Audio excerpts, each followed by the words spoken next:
Ano ba gagawin, Bin? Natulog na lang. Hindi nga, di ba?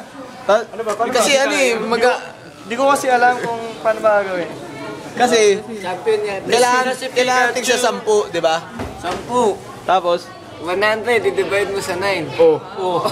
May square root. Pre, kakalculate ko. 100 divide by sa 9.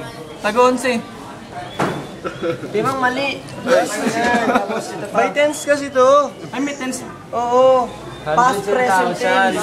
Ika nga eh, 9 over something. Oh, eka ewa. Eka, French fries.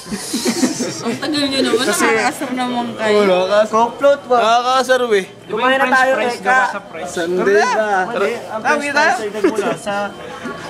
Pag yung French fries nyo to sa Philippines. Philippines fries. The price is right. Ang bobo Filipino, French. The French Filipino fries. The person's rice. The French nga tawag sa mga Filipino. Di ba yun yung laro ni Chris? The person's rice. Filipino fries. Uy, 4 na price siya. Filipino fries po yun. Tinatama po namin, Filipino fries. Anong price yung dagulan? Yung plain meal. Yun lang. Ilan? Magabay na kayo, bye-bye. Bye-bye. Hi, Steve!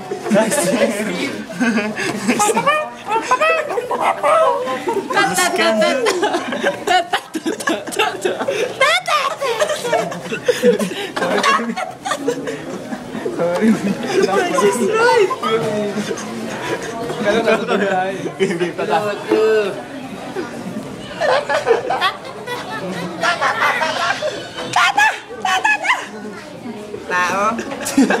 Katawan. Mata!